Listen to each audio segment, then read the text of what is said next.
A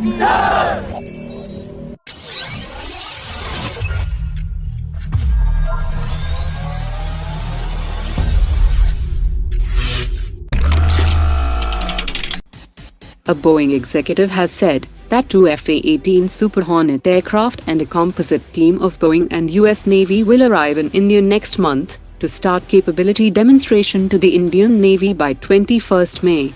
He also said that different aircraft configurations such as air-to-air, air-to-surface and anti-ship will be demonstrated, and although the Indian requirement only calls for the carriage of one anti-ship missile, the FA-18 will showcase the ability to take off with two AGM-84 anti-ship missiles.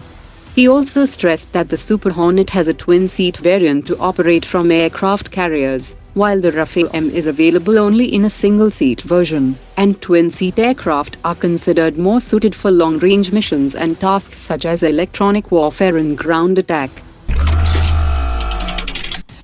Mazagon Dock Shipbuilders has launched the sixth and last Project 75 submarine INS Vagsheer yesterday.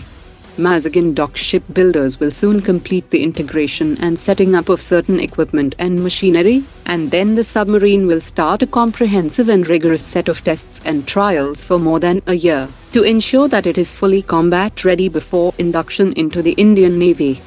New reports indicate that the Navy has dropped the plan for 3 additional submarines, and has decided to push the Project 75I instead.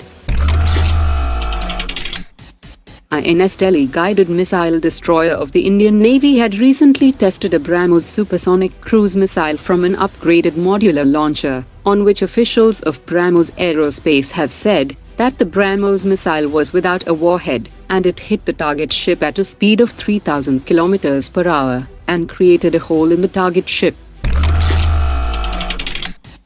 DRDO's Armament Research and Development Establishment has already developed the Mark I and Mark II variant of the 120mm fin-stabilized armor-piercing discarding sabot ammunition for the Arjun tank, as well as a 125mm Mark I variant for T90 and T72 tanks, and now the DRDO has released a tender for the limited-scale production of an advanced variant 125mm fin-stabilized armor-piercing discarding sabot Mark II ammunition. The request for proposal is for the assembly of 30 units, and it can destroy all known tanks from a range of 2,500 meters. The Indian Navy has signed a Memorandum of Understanding with Larsen & Toubro to engage Larsen & Toubro as a knowledge partner for nurturing technologies in various domains, and collaborate on innovative and pioneering projects related to contemporary and emerging technologies of mutual interest, including electrical, weapons, engineering and machinery, as well as hull of a naval warship. After India had asked the US to enable it to provide maintenance and repair facilities to American naval vessels at Indian shipyards, officials have confirmed that a team of US officials will soon visit Indian shipyards to hold discussions and work out the feasibility in this regard.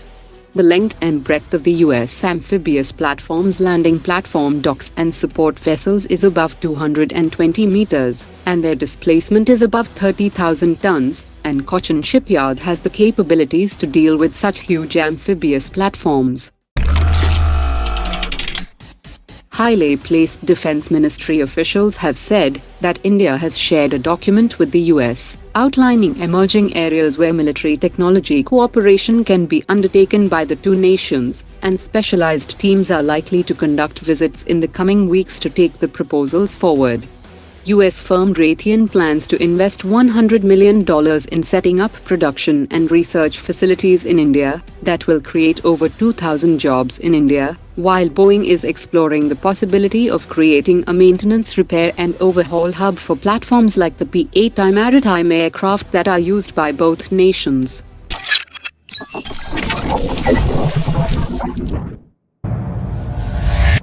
Omar dropped it.